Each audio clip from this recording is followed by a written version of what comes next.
Pinaldas na pondo ng bayan.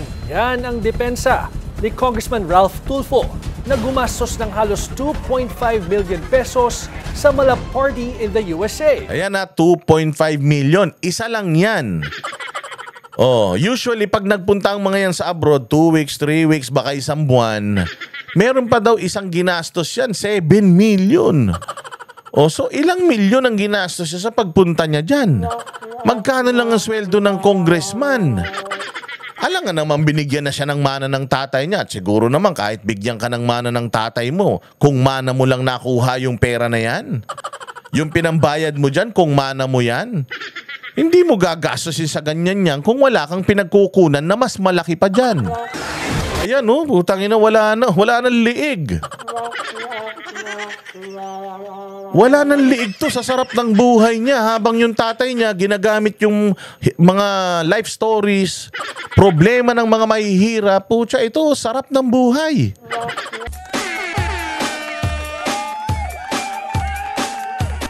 Dancing with the beat with DJ Glenn on the mix.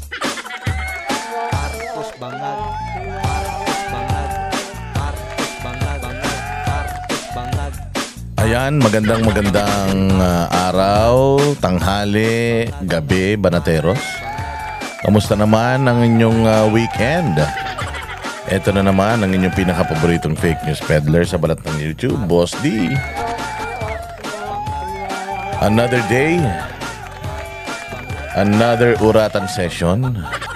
At pasasakitin na naman natin ang mga ulo at ay balong-balunan ng lahat ng mga kupal, switik, mga animal, mga buwisit sa buhay, mga pabigat sa lipunan, mga walang silbing mga politiko, mga palamunin ng taong bayan, mga magnanakaw sa kaban ng bayan, mga bangag at adik sa kapangyarihan, mga bangag sa pulbos at pulburon, mga kawatan, kurakot, mga miyembro ng sindikatong Kuratong Baliling, at mga demonyo, Satanas, Judas, Barabas, Hestas.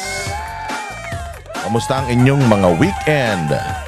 Today is Sunday, going to Monday. Nako, balik na naman tayo sa realidad. Matapos ang ilang araw lamang na pahinga, ay balik na naman tayo sa totoong suliranin natin, which is yung paggising ng maaga tuwing Lunes at magsipasok sa ating mga trabaho. Kailangan nyo magtrabaho, kailangan nyo magbayad ng mga buwis. Nakakahiya naman mga kababayan doon sa mga mga anak ng mga politiko na mga magwawaldas pa ng pera natin. Kawawa naman yung mga anak ng mga kontraktor na magsasiyaping pa. Baka mamaya hindi na makapag-siyaping ang mga yan pag hindi kayo nagtrabaho at nagbayad ng mga buwis nyo. Kaya kailangan maaga kayong gumising. Pag tinanong kayo, kanino ka gumigising? Ang sagot lang dyan, sa mga hayop na mga taga-gobyernong mga magnanakaw at mga anak nila at mga haliparot nilang mga kabit. Di ba? Kaya naku po mga bossing, marami tayong pag-uusapan patungkol dyan. Medyo kalma-kalma lang muna tayo sa mga issues ng pamahalaan natin. Marami tayong mga pag-uusapang medyo very very light lang para hindi naman kayo masyadong mga stressed. Masyado kayo stressed sa buhay.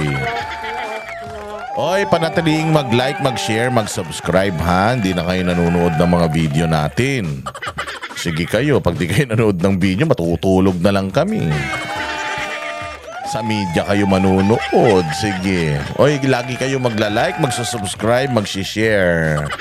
Ng ating mga ng ating mga videos. Make sure bago kayo mag-comment, mag-like, mag-share. Check nyo muna kung kayo ba'y subscribe. Yung hindi pa nakasubscribe dyan, palambing naman. Subscribe tayo at hit the notification bell para lagi kayong notified sa lahat ng mga kabalbalan natin dito sa YouTube. Oy, magano rin kayo mag-subscribe and follow sa mga banateros, kay Paring RJ, kay Banat Bay, Coach Oli, Master Judea, at syempre kay Jay Guevara, at malapit na rin mag-political vlogger. Hindi, malapit na mag-content political itong si ating pang-pitong member ng banateros na si Kuya Jack. Ayan. Pakabait ng mama na yan. Napakabait ng tao na yan. Oo. Muntik nga silang mag-away ni Banat Bay noong weekend. Kasi bigla akong nagyaya magmotor. Tapos, syempre, kami ni Banat, magkapitbahay lang kami. So, pag nag-usap kaming dalawa, yes or no lang yan. So sabi ko, Banat Bay, magmumotor ako, bahala ka sa buhay mo. Sumama ka o hindi, bahala ka, basta ako magmumotor ako. Kasi talagang yun ang nakakapagtanggal ng ng stress sa akin . Stress reliever talaga sa akin ang pagmumotor. Kasi nakafocus ka sa kalsada, syempre dadalwa lang yung gulong mo. So ako usually ang ginagawa ko pag mag-isa ako, mag-e-SLEX akong ganyan, tapos babalik ako. Panorte naman, mag-skyway ako, punta naman ako NLEX. Ayan, tapos dadalawin ko na yung aking mahal na nanay. Syempre kailangan yun. So, yan, nagkayaan kami biglaan kasi usually kapag nagpaplano, walang nangyayari. Hindi natutuloy . Kaya yan, natuloy-tuloy dahil walang plano. Ang problema, itong si Banat Bay, inaya si Kuya Jack. Walang hiya si Kuya Jack. Ang layo pa ng pinanggalingan . Galing pa ng Cavite. Mantakin pupunta siya ng Metro Manila. Walang hiya, nakabihis na ako. Ilang oras namin nga antayin. Kasi si Kuya Jack medyo may phobia pa yan. Nadisgrasya kasi sa motor yan. Kaya medyo takot-takot pa siya magmotor. Yun, nagmotor sila ni Banat Bay. Si Banat Bay, di ba, sinasabi ko naman sa inyo, parang walang kinabukasan yan. Parang wala nang bukas kapag nag-ride yan. Ang bilis-bilis niyan. Nang iiwan yan. Yun, inalalahin niya si Kuya Jack. Kaya muntik silang nagsulian ng kandila. Pero it was a nice experience. First time naming nakasama si Kuya Jack sa ride. Di namin alam na mas mabilis pa pala mag-jogging kaysa magmotor itong si Kuya Jack. Pero very solid yung tao na yan at talagang yung kanyang dedikasyon, pagmamahal sa mga Duterte ay talagang kanyang pinaninindigan. Napakadaming offers sa kanya kasi syempre alam nyo naman. Diba, si Romualdez, meron niyang hawak na nagbabayad di umano sa mga vlogger. Sinasabi na rin niya ng mga vlogger, di ba yan? Si Bostoyo na yan. Di ba yan si Bostoyo na yan? Nag-aalok-alok yan sa mga, hindi naman mga political na mga content creator. Kasi malalaki ang followings ng mga yan . So, ang offer, di umano, ay banatan lang ang Inday Sara.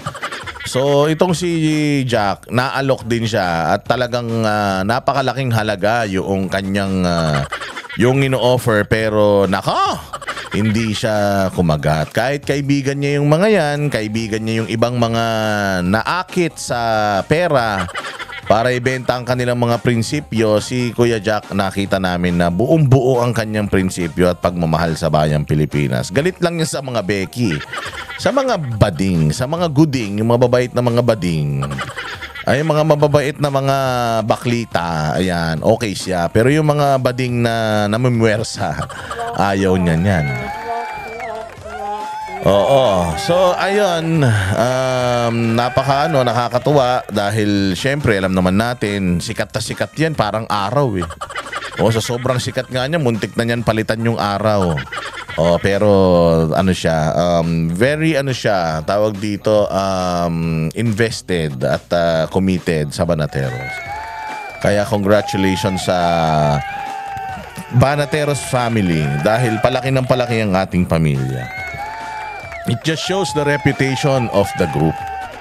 Diyan mo talaga makikita yung reputation ng grupo natin kasi pare-parehas tayo na may prinsipyo at hindi kayang bayaran.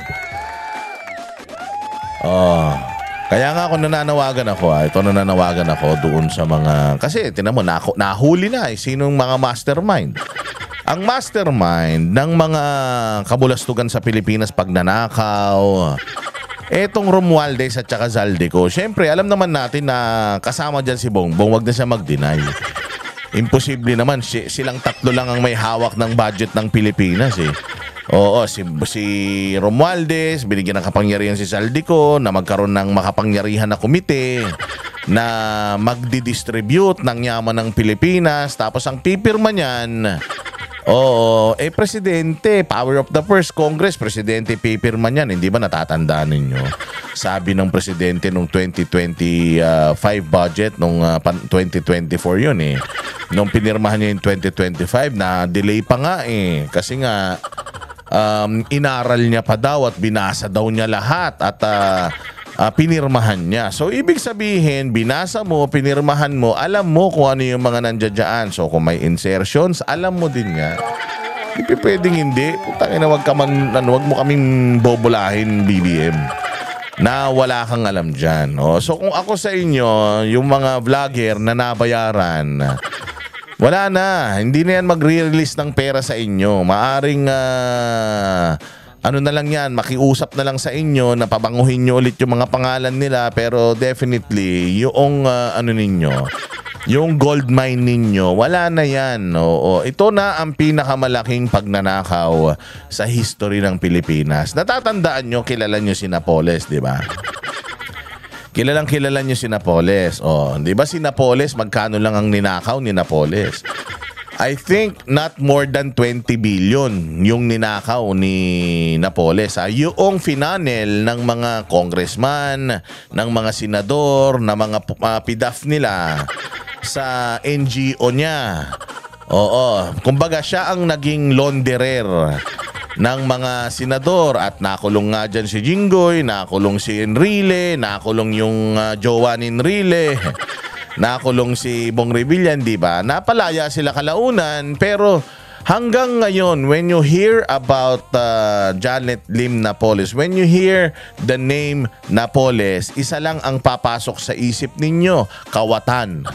Magnanakaw, PDAF Queen, PDAF Scandal Queen, di ba?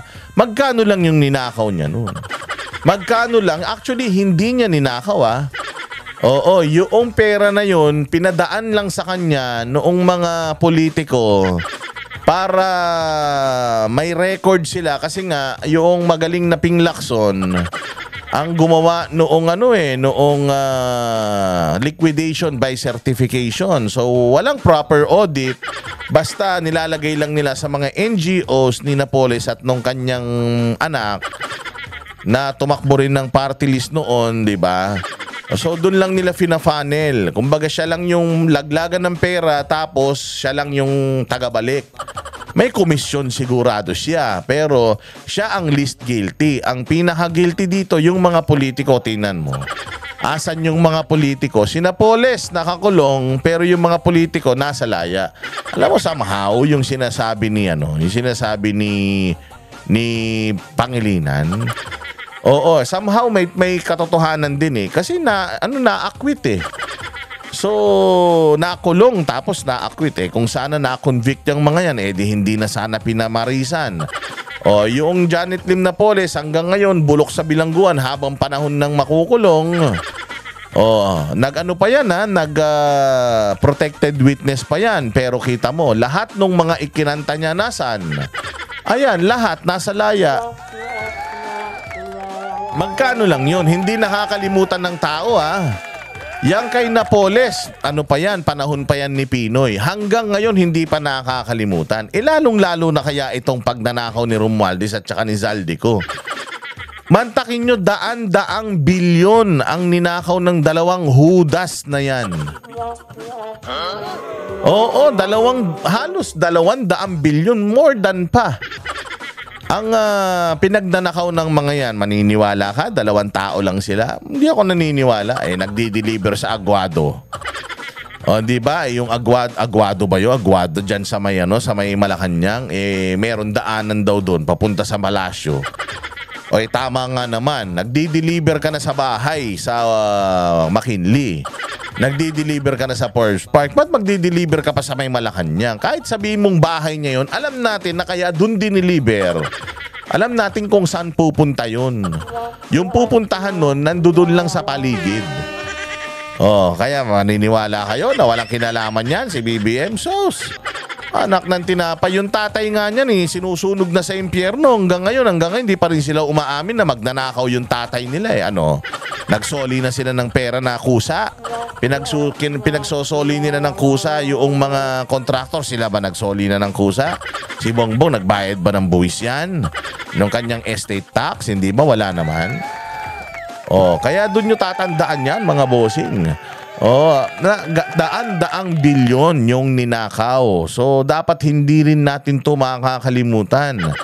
Mas matindi pa sabi ko nga, imaginein mo, mayroon ng korupsyon kay Janet Napoles. Natanggal yung PDAF dahil dyan. Tapos nakahanap sila ng bago. Yung mga demonyo nakahanap ng mga bago, nagkutsabahan yung mga satanas. Yung mga satanas sa Senado, sa Kongreso, hanggang Malacanang nagkutsabahan para ubusin ang pera ng taong bayan. Kaya dapat hindi natin yan makakalimutan. Actually, nalaos talaga si Napoles. Nalaos, parang lumabas na si Napoles, putangin naman shoplifter lang ang dating sa kanila. Dahil yung ninakaw ni Napoles na parang 10 billion or 20 billion or a little less than that. Mantakin mo, tinriple, doble, 100%, 200, 1,000% na mark up yung kanilang pagnanakaw. Diyos ko. Diba? Hindi kayo nahihiya niyan. Kaya wag nating kalilimutan. Anyone that is linked dito kay Romualdez, kay Zaldico, at saka dito kay BBM, nakinabang ang mga yan, yung mga vlogger na pinagmamalaki si Romualdez at itong mga Duterte binabanatan. Hindi naman dating mga nagpupolitika pero biglang binabanatan yan. Katulad dyan si Rendon, si Makagago, yang mga nagbo-boxing na commentator, tapos biglang galit na kay Inday Sara, yang si Yan Gasa. Pero puro magnanakaw, di ba? Kung yan, tingnan mo, yung mga bumabanat, sino yan? Sila Nino Barsaga. Hindi ba? Nung si Nino, sinabi niya, kasto, Gcash bayaran dito itataas lang natin ang pangalan ni Romualdez. Saan galing yung pera na yun? Saan galing yung perang pinambabayad sa mga vlogger na yan? Sa mga content creator na pinababango pangalan ni Romualdez? Kung magnanakaw yan sa kaban ng bayan dahil sa flood control, di dun galing yan. So, you're equally as liable. Kayong mga binabayaran ni Romualdez, humanda kayo kasi unti-unti, isa-isa mapapangalanan kayo. At kapag ka nasintensyahan itong amo ninyo, lahat kayo damay. Kaya kung ako sa inyo, kung ako sa lahat ng mga binayaran ni Tambaloslos na mga vlogger na sumisira kay Inday Sara, kung ako sa inyo, ngayon pa lang, umamin na kayo. Dahil kung saka kayo aamin, saka kayo magre-repent, saka kayo hihingi ng tawad kapag nakulong ng mga hayop na yan at kapag kasi Inday Sara na presidente. Wala nang kwenta yung panghingin nyo ng tawad. Ngayon pa lang, sigurado bibitawan na kayo niyan. Dahil if i-freeze ang mga assets ng mga yan, wala nang pambayad sa inyo yan, baka nga mamaya loose end kayo.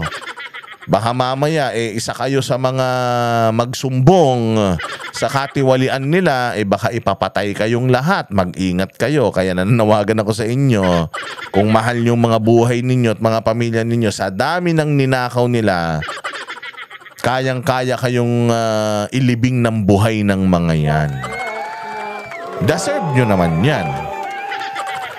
Kaya mag-ingat kayo, ha? Gaano kayaman gaano ka magnanakaw ang mga nasa gobyerno. Nako po, simulan na natin dito sa sa Balitang Are, mga bossing. Ayan, ito. Itong anak ni Rapi Tulfo, inang galing-galing mong bata ka. Matapos mong dumaan sa hindi mo naman daan, abusado talaga ang mga putang ina. Ang hilig ng mga Tulfo na labanan ang kung sino mang mandarambong daw Sila daw ang kalaban ng mga mandarambong, sila daw ang kalaban ng mga mang-aapi, putang ina, tapos yung mga pamilya ganito mamuhay. Mga nasa politika tapos ganito mamuhay. Hindi ba nakalagay sa anong yan sa RA, sa Republic Act 6713. O tingnan nga natin anong nilalaman ng Republic Act. Ano ba ang nilalaman nun? Oo, ayan no. Is also known as the Code of Conduct and Ethical Standards for Public Officials and Employees. Ayan no. Norms of Conduct for Public Officials and Employees. Ayan no. Public Welfare First. Nakalagay dyan, simple living, avoid extravagant lifestyles inconsistent with public position. Nakalagay po yan sa Norms of Conduct for Public Officials and Employees. Commitment to public interest, professionalism, justness and sincerity, political neutrality, responsiveness to the public, nationalism and patriotism, commitment to democracy, at simple living. Lifestyles avoid extravagant lifestyles inconsistent with public position. Di ba? Ang garbo-garbo. Si Rapi Tulfo, pagka tuwing recess ang Senado, laging nasa abroad dyan. Yung asawa, sandamukal ang mga luxury items niyan. Yung anak na babaeng, alam mo yun, yung ganun. Yung anak na babaeng hindi na magkasya sa damit niya. Ganun din. Ang dami ding mga luxury items at pasosyal to the max. Etong matindi yung anak na dumaan doon sa may EDSA busway na nag-apologize. Ngayon, nag-apologize na naman. Bakit? Dahil lumabag doon sa Republic Act 6713. Ano yun? Yung mamuhay ng simple, naaayon sa sinusweldo mo. Magkano lang ang sweldo ng isang kongresista? 300,000. Tapos magbibil ka ng 7 milyon? 6 na milyon sa isang gabi. Tapos may isang gabi 2.2 milyon. Okay nang ina niyan. Saan nyo kinukuha yung kapal ng mukha ninyo na nagugutom ang mga kababayan nyo sa Pilipinas? Tapos kayo, ganyan kayo magsipagwaldas? Hayop kayo. Wala kayong wala kayong kabusugan. Kayong mga anak ni Rapi Tulfo, nagsitabaan na kayo sa sarap ng mga buhay nyo. Habang yung tatay nyo pinagkakakitaan yung problema ng mga maliliit na mga Pilipino, ikino-content yung mga away barangay dahil chismoso mga Pilipino, napakalaki ng kinikita niya doon sa mga buhay na pinakialaman niya, na pinagkakitaan lang niya. Tapos kayo, ganyan ang ginagawa ninyo. Nagsawawaldas kayo ng pera, kahit pa sabihin mong alangan naman umaming kayo na pera ng taong bayan yan. Pero saan ba galing lahat yan? Hindi ba? Sabihin na natin, napakayaman ng tatay nyo dahil matagal naman siya sa broadcasting. Putangin na, dami naman broadcaster, di naman ganyang kayaman yung mga anak. Ang dami naman nagkaroon ng mga show, hindi naman ganyang kayaman. Bakit lintik ang yaman ninyo? Hindi ba nababalita na dyan daw sa Quezon City, siya at saka si Franz Pumare, number 1 and number 2, nakatanggap ng napakalaking flood control project budget. Hindi naman binabaha sa mga distrito nila. Di ba dapat imbestigahan din yan? Kasi nag-iimbestiga yung tsuhin, nag-iimbestiga yung tatay, tapos yung isang tsuhin na matanda na. Ang daming sinisilip na mga tao. Yung pala yung sarili nilang pamilya, hindi nila maayos. Puros mga lumalabag sa batas. Sasabihin pa ng iba, sometimes you have to bend the law. Yung isa naman, yung Rapi Tulfo naman, walang batas-batas sa kanya. Basta pumasok sa programa niya, siya ang bida. Kahit merong due process, wala siyang pakialam. Tatawagan ng lahat on live TV, mumurahin, on live broadcast, ipapahiya yung mga opisyalis ng pamahalaan, nagpapanggap na mga kakampi ng mamamayan, pero putya, ganito pala ang mga gawain. Di ba? Saan nagwawaldas ng pera? Saan nagwawaldas ng pera? Nagwawaldas ng pera sa Amerika. Dito sa may hinala na nga yung tao na galing sa taong bayan niyang pera na ginagastos nyo dyan sa abroad. Dito nyo nagastosin para naman kahit papaano kumita yung mga negosyante rito. Mantakin nyo. Kinuha, kung totoong magnanakaw yan kinuha yung pera sa Pilipinas tapos dinala sa ibang bansa, doon ginasta. Ibang bayan pa na kinabang, sangka pa. Double black eye. Kung dito ka magbayad ng 7 million isang araw, ang ina niyan, dito ka mantakin mo isang kainan lang nila, isang party lang nila, 3-bedroom na condominium yung halaga. Hayop talaga naman, pangarap ko nga magkaroon ng ganyan para mayroon akong sariling studio, ganun. Ang tagal-tagal ko nang iniipon yan, hindi ko pa maipon-ipon, tapos makikita mo yung mga congressman, ganyan. Doon pa sa abroad, kaya nga sa abroad sila gumagastos. Kaya nga punta ng punta sa abroad yung mga yan. Kasi nga, pag dito nila ginasta yan, maraming makakakita. Ang yayabang, binibidyo pa ng mga buwaka ng ina. Ano nangyari sa kanila ngayon? Nakita. Ito, pakinggan natin. Itong, balitang ito. At malaglag ang mga panga ninyo, tumulo ang mga laway nyo, wala silang pakialam sa inyo.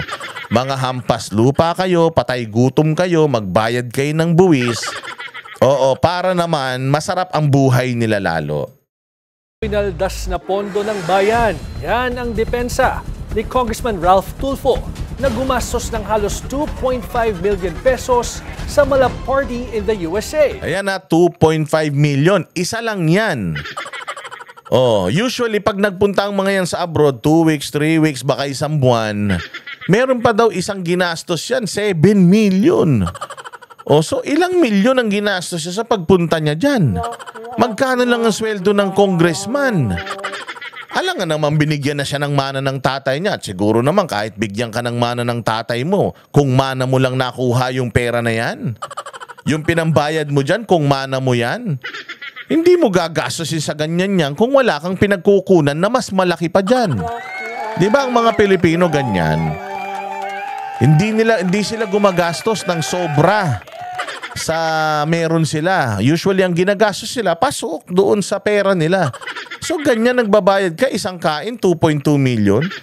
Nagagalit tayo dun sa anak ng kontraktor na 750,000 yung kinain sa isang gabi. 2.2 million, 7 million. Di kayo nahihiya? Ang tataba nyo na, kaya pala ang tataba nyo. Utanginan yan. Kaya pala ang lalaki ng mga pisngi nyo. Kaya naman pala yung mga magulang nyo, hindi na halos gumagalaw yung mga muka sa dami ng mga pinaritoke. Ang dami-dami nyo palang pera. Again, magkano na ang sweldo ng congressman? Congressman kang naturingan. Meron kang constituency. Naghihirap ang distrito mo tapos ikaw sarap buhay ka sa abroad. Walang perang ginastos sa walang pera. Hindi nyo ba nagigets to? Itong Republic Act 6713, simple living, avoid extravagant lifestyles inconsistent with public institutions. Live within your means. Ika nga, kung ang sweldo mo pang 300,000, dapat yung ginagastos mo not more than that. At least 2 million. Sinasabi nyo na naman, inggitero lang kayo. Nakakainggit talaga. Nakakainggit. Ang sarap na ngayon maging congressman. Kasi kung magiging congressman ka, ganyan ang buhay mo, gumagastos ka 2 million, 7 million isang gabi. Anak ng tokwa na yan. Talagang maiinggit ka. May Agenda Weekend Report si Ivy Reyes. Ayan putang ina, wala nang liig. Wala nang liig to sa sarap ng buhay niya habang yung tatay niya ginagamit yung mga life stories, problema ng mga mahihirap. Ito, sarap ng buhay. O kahit sabihin mo na pera ng tatay mo yung ginagastos mo, anak ng toko, senador ang tatay mo. Ang nanay mo, kongresista. Kongresista ka din. Tsuhin mo, senador. Kaya naman pala, meron pang sinasabi nung nakaraan, ACT-CIS, corrupt daw yung YAP na party list representative na ACT-CIS. Diyos ko po. Kaya naman pala. Ayan may taga-Subo pa. Utang ina yan. Sa laki mong yan, hindi ka nabubusog. Inamin ni Quezon City 2nd District Representative Ralph Tulfo na siya nga ang nasa viral video sa Las Vegas, Nevada na pumipirma ng mahigit Puta ang mga relos, oh. Ang lalaki ng mga daliri, oh. Parang kamay na ng baboy, oh. Ang sarap ng buhay, putya, kaliwete pa. O, hindi ba? Ayan, o, pirma. Yung pinirmahan niya, nilagay niya pa kung magkano yung babayaran niya. O, ikaw, naniniwala ka, nag-ambag-ambag yan? Naniniwala ka, nag-ambag-ambag yan? Putya yan. Alam mo kami, pag lumalabas kami nila Banat Bay, pare-parehas naman kami may kita. Pero si Banat Bay, never yan humingi ng ano sa amin. Kumain man kami, uminom man kami, never nang hingi si Banat. Lagi yan niya kaming nililibre. Ito pa, ginamit lang daw yung card niya. Bakit? Wala ba silang card? O, nagyaya ka dyan ng mga hampas lupa, walang mga card, walang mga... nag-ambag-ambag kayo. Paano sila nag-ambag-ambag? Cash yung pera nila tapos kinard mo? Putsang ina, ano yung style bulok? Buti sana kung ang kinain nyo, 2,000 lang. Yan, pwede. Mag-ambag-ambag kayo, kumain kayo sa mga inasal. Pero putya nagis yan, 2 milyon? Anong lokoy mong lelang mo. $42,000 sa isang nightclub dito. 42,000 yan. Yung isang binayaran niya, $70,000. This is just one night, ha. O bukas, lalabas ulit yan. Sa susunod na araw, lalabas ulit yan. O gaano kalaking ginastos yan? Wala kang pakialam, boss dad. Anong walang pakialam? Congressman yan, eh. Kung itong batang ito, anak lang ni Rapi Tulfo, hindi to congressman, hindi to mambabatas, okay lang eh. Pero alam mong abusado eh. Dumaan nung nakaraan sa EDSA busway, bawal siya dun. O so, yung paglabag sa batas, sanay na sanay itong mga ito. Kaya pala, itong si Rapi Tulfo in action, hindi na rin dumadaan sa batas. Sila na ang batas. O hindi ba dapat? Dapat pagka senador ka na, di ba dapat hindi ka na hindi ka na nagtatrabaho ng iba, nakafocus ka sa Senado. Kaya nga si Tito Soto hindi lumalabas sa Itbulaga pag senador siya. Pagka hindi na siya senador o kaya weekend lang, doon lang siya nagpupunta ng Itbulaga. Pero si Rapi Tulfo, tuloy-tuloy yung Rapi Tulfo in action, ha. Bawal yun. Bakit? Kasi nagkakawang gawa siya O tapos may pondo siya na para na sa opisina niya na pwede rin niyang gamitin sa pagkakawang gawa. So paano 'yun? Kumikita siya sa show niya tapos ang gagamitin, ang pwede ha, hindi ko sinasabing ginagamit niya. Pwede niyang gamitin yung pera niya sa Senado, ganun ba 'yun? Lugi naman tayo nun, di ba? Parang siya, you spend money to make money, pero yung money that they're spending, hindi naman kanila pwedeng ganun. Pwedeng kanila din. Oh, pero hindi ba, delikadesa naman. Nasa gobyerno kayo kahit ba pera nyo yan, hindi mawawala sa isip ng tao na baka kinukulimbat nyo yan. Oh, kasi nga nasa kapangyarihan kayo Bakit nung hindi ka ba congressman, ganyan ka ba gumastos? O saan ang galing yung pinanggagastos mo dyan? Ang katumbas nito in peso, mahigit 2.4 million pesos. Humingi ng tawad si Tulfo at sinabing naiintindihan niya ang reaksyon ng publiko. Nilinaw din ng mambabatas na walang nawaldas na pondo ng... Walang nawaldas. Naniniwala ba kami sa'yo? Ano ba, salin mo? Gaano ka ba kayaman para gumasta ka ng 7 milyon isang araw? Bilyonaryo ka ba? Palagay ko, yung mga Ayala at saka itong mga anak ni Luciutan, palagay ko, hindi naman siguro gumagaso. Alam nga naman, net worth mo, 500 million. Ano ba trabaho mo? Ano ka ba? May-ari ka ba ng kumpanya? Anak ka lang naman ni Rapi Tulfo, hindi naman bilyonaryo yung mga Tulfo. Wala naman tayong narinig ng mga ganitong iskandalo coming from the Villars, coming from the Pacquiaos. Ang yayaman din ng mga yan.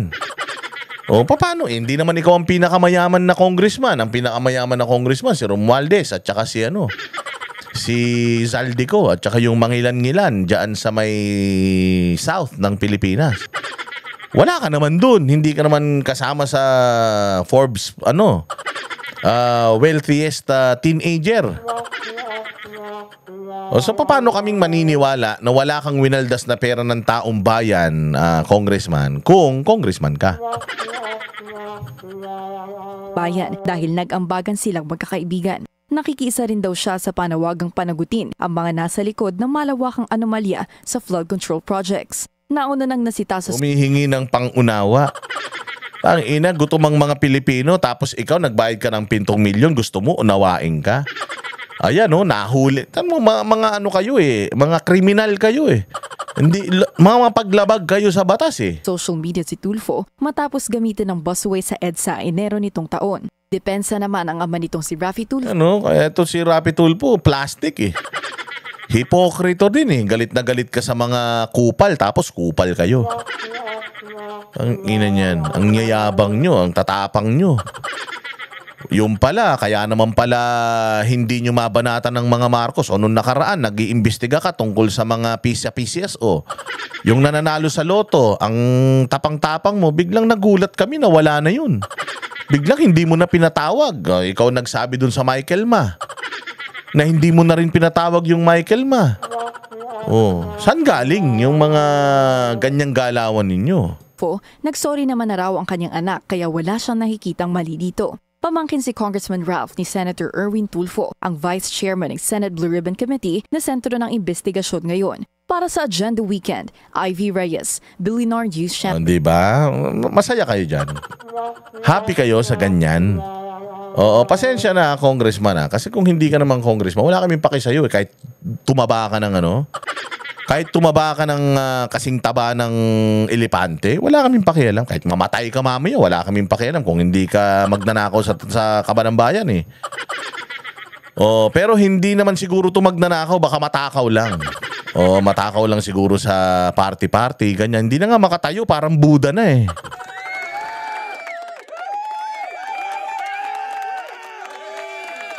Ba't kami galit? Bakit kami galit? Kasi tingnan mo, binabaha mga Pilipino.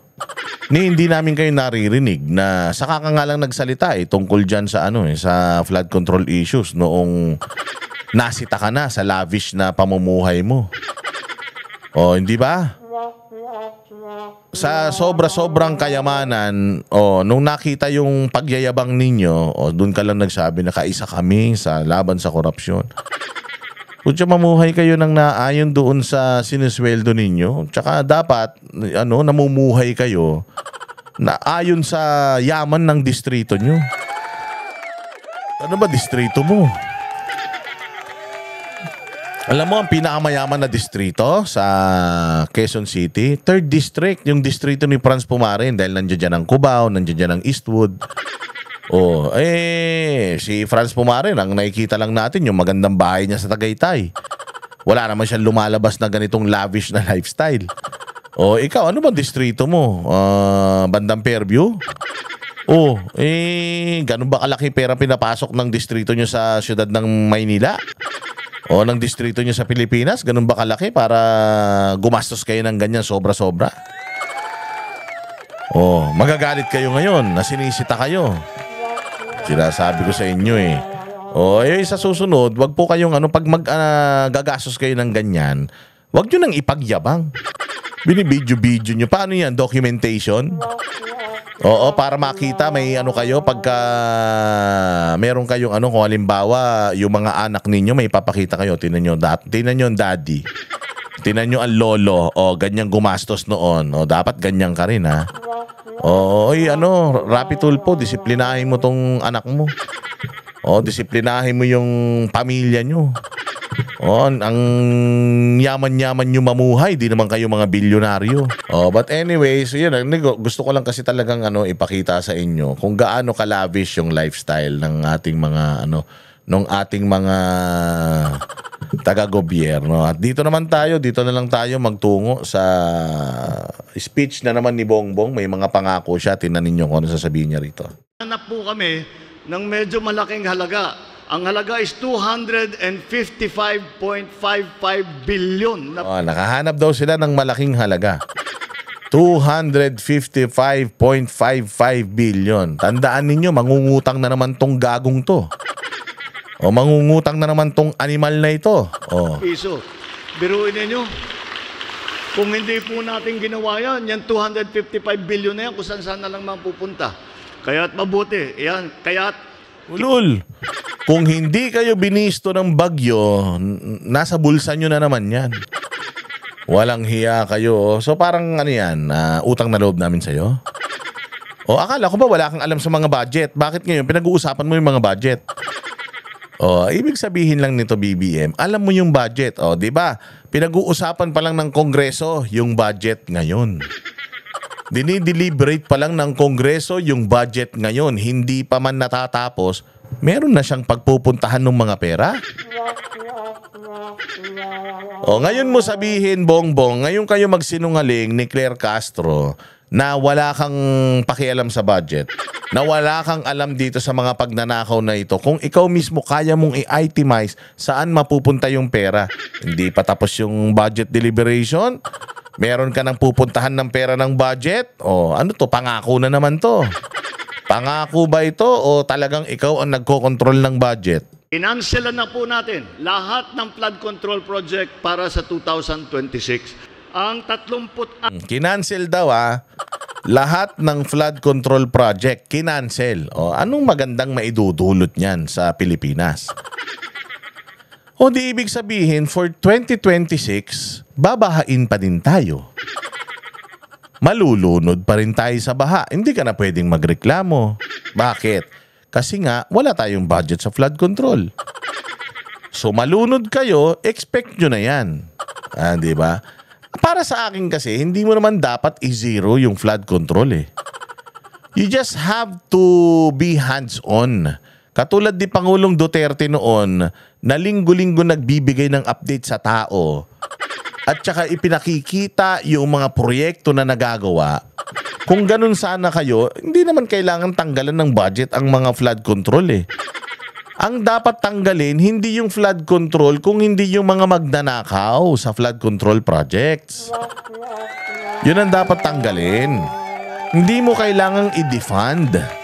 Kasi akala ninyo nasusolusyonan nyo yung problema sa ganun. Hindi nyo nasolusyonan yung problema dun. Kasi as what we've mentioned, hindi lang naman flood control ang pinagnanakawan ng mga mambabatas at saka mga nasa gobyerno. Nagnanakaw din yan sa ibang mga proyekto. O hindi lang sila magnanakaw doon sa flood control, pero kumpleto pa rin naman yung ibang mga projects, nagnanakaw pa rin sila doon. Ang dapat kasi, BBM, since abnormal na ang panahon ngayon, dapat talaga ang priority mo, hindi na mabaha mga Pilipino. Kung ang priority mo, hindi na sila mabaha ulit. Tapos tinanggalan mo ng pondo yung flood control. O edi ano na, meron bang gagawa ng flood control project ngayon? Wala. Bakit? Wala nga budget. Ito ibig sabihin walang construction, walang pipigil sa dami ng tubig na naman napupunta sa mga kabahayan ng mga Pilipino. Tama bang pag-iisip yan? Akala nila kasi band-aid solution yung tatanggalin mo yung budget. Hindi yun ganun. Kasi kapag tinanggal mo yung budget doon, diniprive mo. Para sa serbisyo na yon yung mga tao na dapat nakikinabang dun. Engot ka. Pag umulan sa 2026, magbabaha. O paano na yan? Wala kang flood control. Sana ginawa mo, tuloy-tuloy pa rin yung mga flood control projects. Pero rest assured na i-report na natin lahat, pupuntahan na natin lahat, bibisitahin natin lahat, ila-livestream natin lahat ng mga inaugurasyon at iti-trade test natin, titingnan natin kung matitibay na. Oo, kasi noon, inaamin ko, naging tamad kami, naging complacent kami, nagtiwala kami sa mga district engineers, sa mga contractor, hindi namin na-monitor. Sorry. Ngayon, imo-monitor na natin, hindi natin pwedeng i-zero yan. No, kasi pag ziniro natin yan, patay tayo sa susunod na tag-ulan. Kailangan mag-budget pa rin tayo, magpondo pa rin tayo, pero hindi na yan nanakawin this time. Wala nang ghost project this time, wala nang substandard. Lahat ng budget mapupunta na sa contractor, sa mga materyales, at babantayan natin. Dapat ganun, hindi yung ziniro na natin ang flood control. Patay. O next year, sigurado baha-baha na naman yan. Walang budget ang flood control eh. 6 na bilyong piso ay magiging karagdagang pondo sa DSWD. 36 billion karagdagang pondo. Tanga ka pala eh. Tinanggal mo yan eh. Di ba? Noong 2025, tinanggal mo yan sa budget nila, nilagay mo sa flood control. So ibinalik mo lang yan eh. Tapos pinagmamalaki mo, parehas pa rin yan eh. That's the same budget that they have Mga ano na mga past years Para sa IX, sa Disability Inclusive Social Protection of Children at Sustainable Livelihood Program. Dapat naman talaga may budget dyan Mantakin mo ang budget lang natin 4 trillion, ginawa mong 6 trillion, sumobra ka ng 2 trillion. Tapos wala kang mga proyekto. Wala kang infrastructure, walang ospital, walang bagong eskwelahan. Mahigit 26 na bilyon at kalahating milyon pisong budget mapupunta naman sa DepEd, sa Department of Education. Dahil po napakahalaga nung kailangan pa maging magagaling ang dapat yung mga Inang bunganga yan. Nakakairita, no? Okay ng ina nito. Presidente ka, bataan, tangina mo. Bugok ka. Walang hiya ka. magagaling ang dapat yung mga anak natin mas magagaling sa atin. Gago. Mga anak mas magagaling sa inyo. Kaya nagigiswail yung mga anak nyo dahil gusto nyo mas magagaling sa inyo. Tanga. Tinanggal mo yan sa Department of Education Hindi ba binawasan nyo yung budget ng DepEd? Hindi ba dapat yung DepEd at saka CHED yung pinakamataas na budget? Tinaas mo yung DPWH, demonyo ka? Tapos ngayon ipagmamalaki mo na bumalik yung budget, yan pa rin yung budget ng mga nakaraang taon Loko-loko ka talaga So parang sa PhilHealth lang din yan. Ninakaw nila yung 89 billion. Tinanggal nila yung 89 billion tapos ibinalik nila yung 60 billion. O di kulang pa ng kulang-kulang 30 billion. Tapos gusto pasalamatan siya. Galing naman sa ibang mga ahensya ng gobyerno yung perang ibinalik nila doon. Hindi naman yung mismong kinuha doon sa PhilHealth Fund. Niloloko lang tayo nitong ulaga na ito. Meron pang 10 bilyon, ito naman sa CHED para sa sa college. Ang CHED para naman yung ating scholarship ay tuloy-tuloy. Sa Gago. Ano na nga tayo Tawag dyan, yung libre ng mga tuition fee sa mga hindi ba yung free tuition fee ni Pangulong Duterte? DOH naman, 29 na bilyong piso ang ilalagay natin sa Department of Health. Yung sa May mga mukha ng tao, puta, inis na sa kanya. Walang natutuwa sa sinasabi niya, pumapalakpak yung mga sekretary, mga sip-sip lang. Pero pag tinignan mo yung mga tao rito, wala. Baka nag-aantay lang ng pagkain mga yan. Department of Health ay para naman matapos natin kasi po pinaparami po natin ang ating mga ospital. Ulul, pinaparami mo mga ospital? Wala kang ginawang bagong ospital? Saan ang ginawa niyong bagong ospital? Sige. Pinaparami yung ospital. Ulul, 3 years ka na, wala kang nagawa kahit isang matinong trabaho Pinapadami yung ospital, yung pabahay mo nga hanggang ngayon, wala pa Mga 40 bilyong piso naman ang pupunta sa Department of Agriculture. Yan na, Department of Agriculture. Anong gagawin nila sa pera? Dahil alam naman po natin maraming pagkukulang para lalo na sa mechanization at magbibigay tayo ng mga traktor, mga harvest. Tangina, hanggang ngayon ganyan pa rin. Magbibigay ka pa rin. Diyos ko po, BBM. Wala ka talagang alam sa trabaho mo. Tangina, hindi nila kailangan ng mga traktora. Kailangan nila suporta. Kailangan nila ng siyensya. Kailangan natin sumabay sa makabagong teknolohiya. Traktora pa din. Diyos ko po. Na malaki din ay 5 bilyong piso ay ibibigay natin sa National Irrigation Association. Ay tayo Kaya nga dito ka magtataka, ginagawa pa lang yung budget sa Kongreso, pero siya, ina-allocate niya na. Ikaw ang may kinalaman sa budget. Di may kinalaman ka sa mga pag-allocate ng budget. Dahil ina-allocate mo na bawat ahensya. Hindi pa man napipirmahan yung budget, meron ka ng allocation. Hindi ba? At saka kung makapagsalita to, kala mo nangyari na.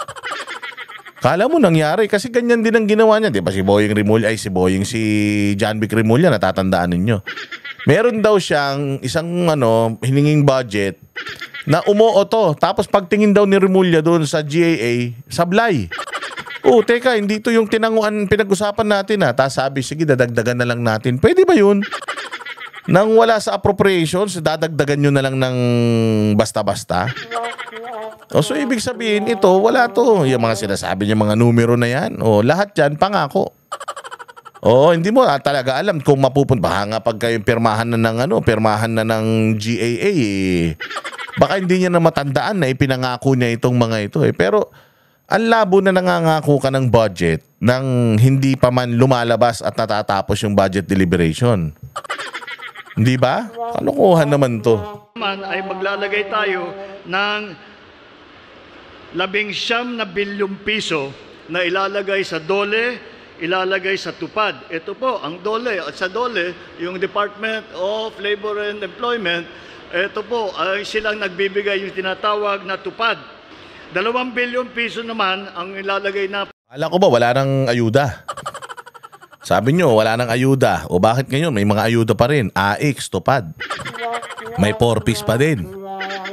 O sabi sa inyo, wala to. O ano lang yan, style lang nila yan, bulok. Pero sabi ko nga sa inyo, the money na nakuha nila, halos lahat yan, dinala nila yan dyan sa mga TUPAD AX na yan. O, nirealign nila yan dyan para makabili sila ng simpatsya ng tao. Ngayon, meron pa rin pala. Sabi nila, wala na, di ba? Wala to, mga ganyang style nila, mga investigasyon kunyari, wala yan. Wala mangyayari niya. Paano mo iimbestigahan sarili mo? 2.5, halos 2.5 billion, bibigay po natin sa Department of Information and Communication. O, DICT. Di ba binawasan mo rin yung budget ng DICT nung nakaraan? Bakit? Kasi kamo, hindi sila reliable. Di ba kamo yung national ID system, hindi naman nila naipatupad. Tapos sumasablay yung kanilang yung system, di ba? Ang daming mga nahack yung ganito, nahack yung ganyan. Lahat nahack, yung utak nilang nito ang hindi mahack dahil wala daw mahanap eh. Oo, nahack lahat ng, di ba kaya binawasan nyo, tinanggalan nyo nga halos ng budget yung DICT, tapos ngayon babalik nyo na naman. Ang ina nyo, gulo-gulo ng isip nyo, wala kayo talagang direksyon. Oo, hindi kayo talaga consistent. Nagbago na ba ang DICT sa galawan nila? Ang DICT ba nag-improve na para bigyan mo ng sobrang laking budget na naman? Yun, nilalagay nyo lang sa iba-iba yung mga budget para may manakaw na naman kayo eh. Sila po ay nagpaparami ng internet, lalong-lalo na sa ating mga eskwelahan. Meron tayo po linagay na 4.62 million pesos sa DOE, Department of Energy, para sa electrification program. Meron po tayo. Electrification, dapat yan, gumawa ng maraming electric chair. Paupuin yung buong angkan nyo lahat doon. Ihawing kayo sa silya elektrika. Marami po tayo. Meron po tayo isa 135 million sa Department of Finance para sa Finance? Ilan to? Sige, batak pa. Agricultural smuggling. 204 na milyong piso sa DNR. Kasi gagawa po tayo ng waste to energy. Tapos para sa mga transport system, yung 3 billion lalagay naman natin sa DOTR, Department of Transport, para pagandahin yung mga tren natin, para pagandahin ang ating mga kalsada. Yan po eh. Ha? Pagandahin kalsada? Di ba pagandahin yung kalsada? DPWH yung kalsada? Hindi naman Department of Transportation yan. Ba naman to si Bongbong Marcos? Titiyakin po natin na hindi na po mauulit yung ating nakita. Titiyakin po natin na bawat sentimo na pera ninyo, hindi namin pera ito, pera ninyo na ibinahagi ninyo sa mga opisyal ng pamahalaan. Kami po ay, kung tawagan, custodian lang, tigabantay lang kami sa pera ninyo. Kayo na nga masama eh. Mga kawatan kayo, tas kayo nagbantay ng pera namin. So dyan mapupunta yung mga kaban ng bayan. Dyan mapupunta yung pera natin. O kaya pasalamatan nyo si BBM. Siya ang nag-allocate ng mga budget. Diyos ko po. Paano nangyaring siya ang nag-allocate ng mga budget dyan sa sa mga ahensya na yan? Hindi naman niya trabaho dapat yan. Trabaho ng mga congressman yan, di ba? Wala talaga ito si BBM. Ginawa na naman tayong bopols nito. Oy, pakinggan nyo nga yung speech ni ni Magalong kasi tinanggal si Magalong eh. O tinanggal si Magalong sa independent investigation, ICI. Tinanggal siya. At nabisto nga si Claire Castro. Sinabi ni Claire Castro, hindi daw siya investigador, pero nung una, sinabi, investigador siya. At mukhang talagang sinipa nila ito. At ang papalit sa kanya, si Vico. Papalit sa kanya sa ICI, si Vico. Anak ng toko, anong gagawin ni Vico doon? Wala nga si Vicong in-expose eh. Diyan sa Pasig na may mga ginawang kalokohan ng mga na mga congressman dyan sa lugar niya eh. Tapos siyang ilalagay mo doon. Dapat nilagay mo dyan si Isko. Dahil si Isko yung isa sa mga magagaling na binatikos yung flood control anomaly sa syudad niya. Saan ka gagawin lang yan ni Vico dyan sa ICI, ididiin lang yung mga diskaya. Diba? Sige, pakinggan natin si Magalong. And sometimes in my private moments, I weep. Because I've never seen this kind of corruption. Nakita ko yung mga extortion, mga pangikikil. Pero believe me, this is something very, very different. I can only bow my head and express my frustration. It's a sacrifice. Sometimes I think the safety of my family. Napakahirap labanan ang korupsyon. Dahil lagi na lang may mga taong wala nang ginawa kundi mamulitika at sirain pa yung ating reputasyon. Ganyan na kagago ang sistema natin dito.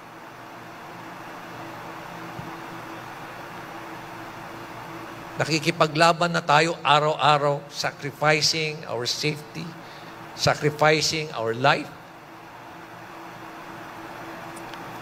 Pero may mga tao pa dyan na walang konsensya, na walang ginawa, kundi puro na lang politiko ang pag-iisip. And members of their families deliver extraordinary results.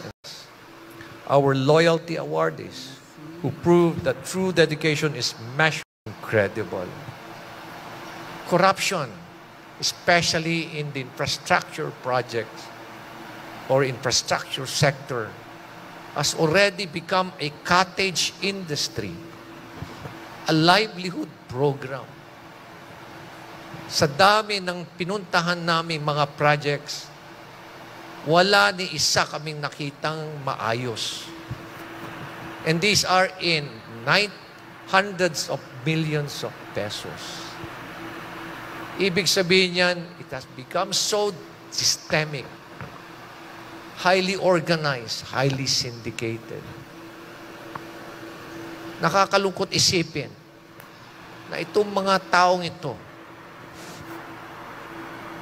sinisira nila ang kinabukasan ng ating bansa. And please, let us not allow this passion to address corruption short-lived. It should be a long-term engagement. Huwag po natin pabayaan na nakawin nila ang kinabukasan ng ating mga kabataan. Huwag natin pabayaan na nakawin nila ang kinabukasan ng ating bayan.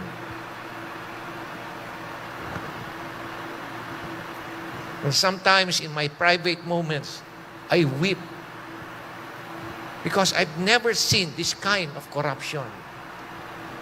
Nakita ko yung mga extortion, mga pangikikil. Pero believe me, this is something very, very different. I can only bow my head and express my frustration. It's a sacrifice. Sometimes I think the safety of my family.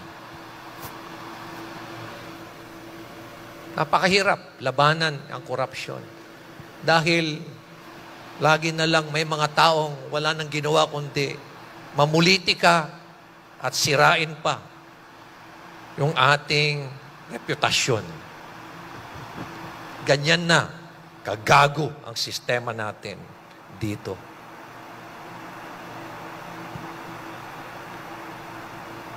Nakikipaglaban na tayo araw-araw, sacrificing our safety, sacrificing our life. Pero may mga tao pa dyan na walang konsensya, na walang ginawa kundi puro na lang politiko ang pag-iisip.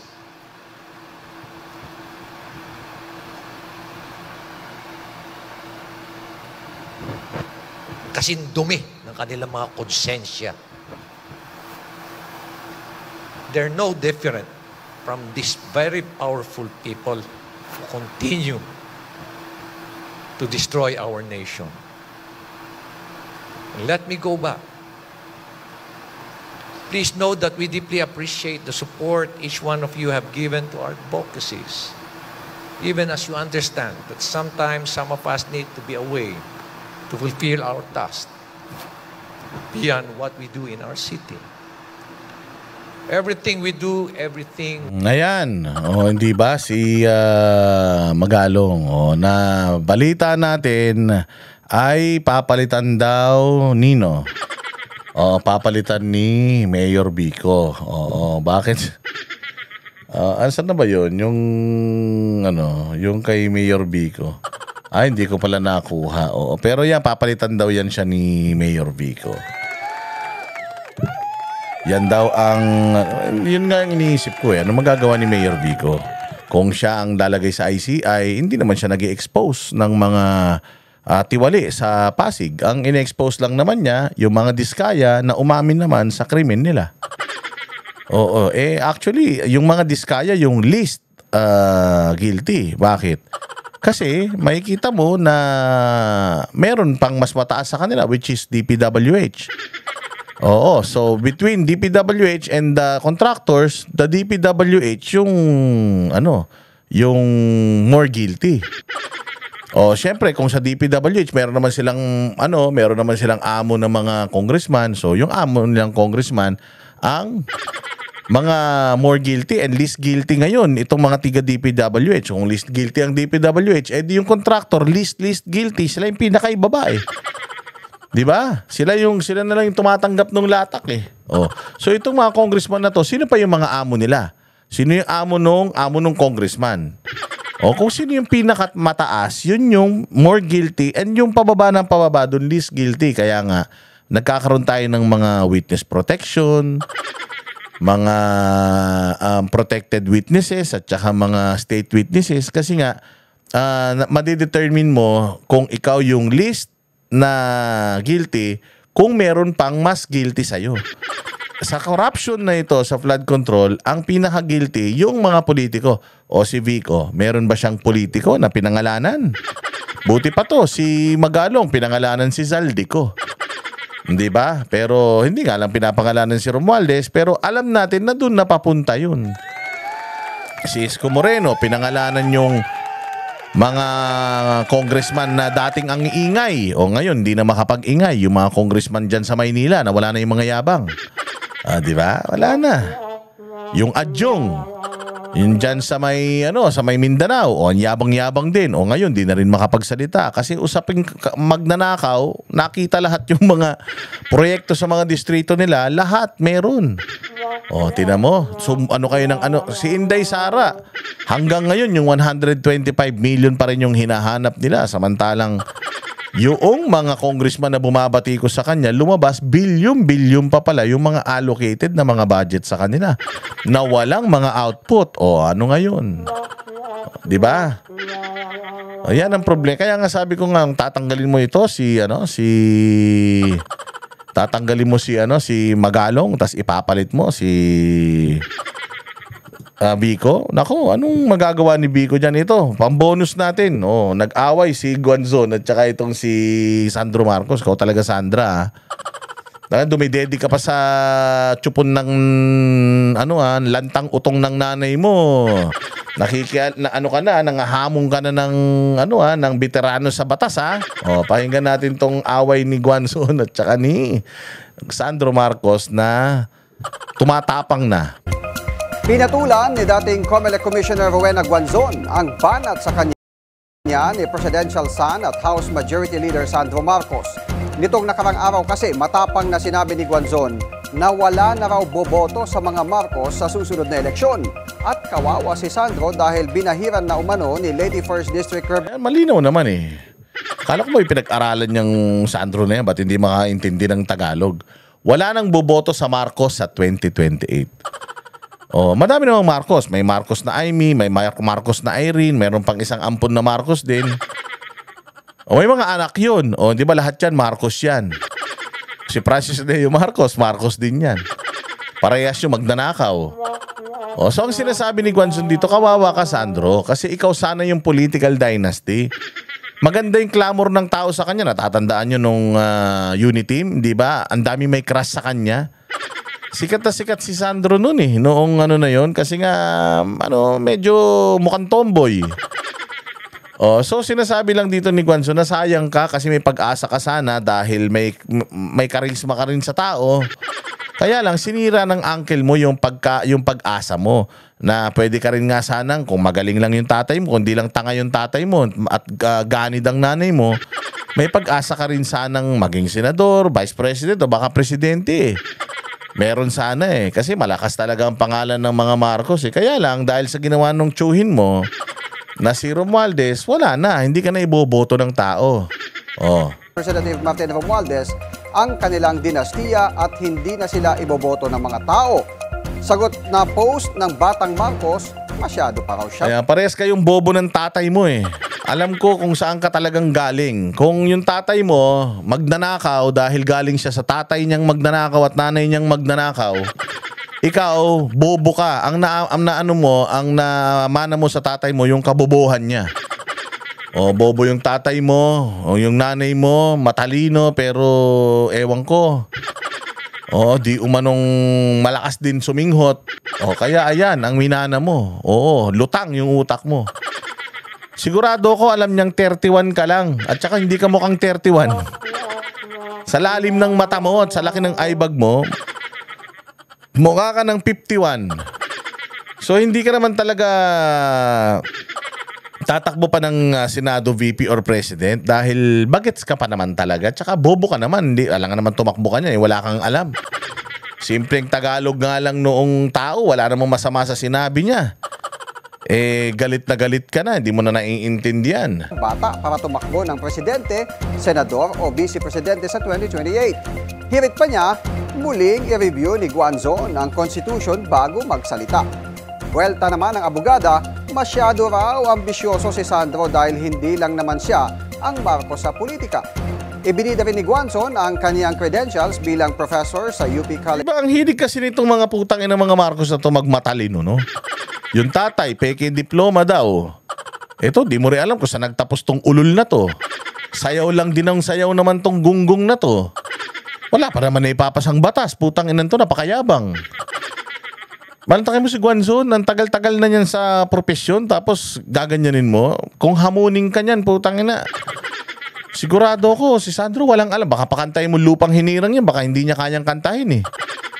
Tapos mga hamon. Of Law at pagiging top 10 bilang law student. Sabay hamon na magdebate na lang sila tungkol sa konstitusyon. Sinabi niya, dumedi ka muna sa nanay mo. Yan ang problema kapag expired na gatas ang nainom. Itong mga kawatan na ito, no? Sila na yung mga kawatan, sila na yung mga illegalista. Sila pa yung mga mayayabang at matatapang. Akala talaga nila pag-aari nila Pilipinas, no? Putang ina, kasalanan ng mga loyalista yan eh. Mga zombie kasing mga hayop eh. But anyways, unti-unti ma-unearth din ang lahat ng mga kabalbalan, kademonyohan, kahayupan ng mga demonyo na yan. Oo, kapit lang mga kababayan. Unti-unti matatapos din lahat yan.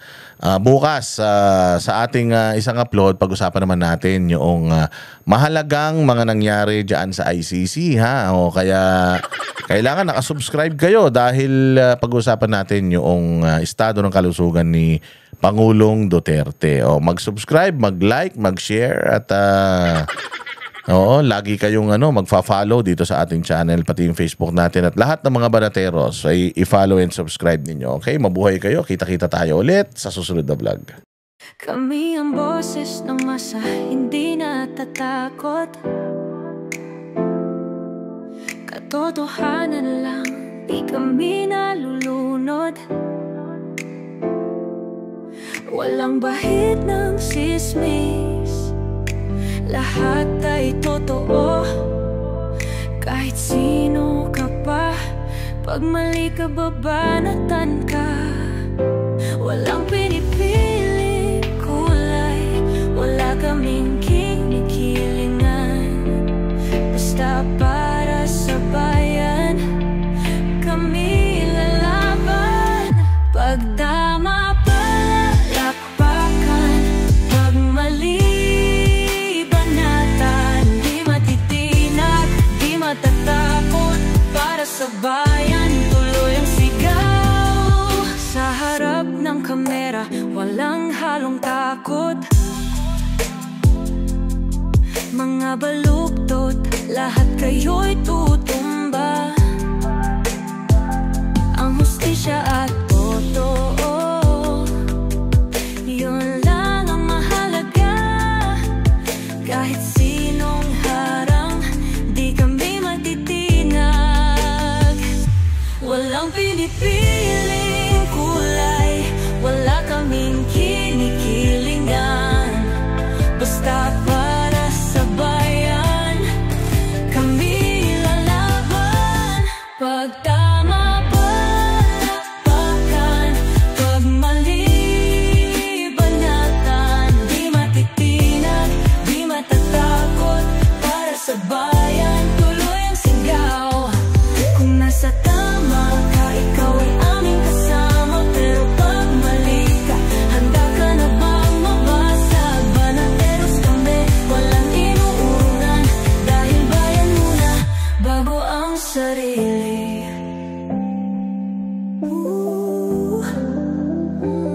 Bago ang sarili.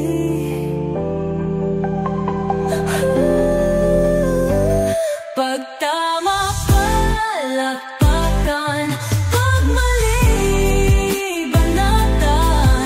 Banateros ang sigaw, katotohanan ang laban.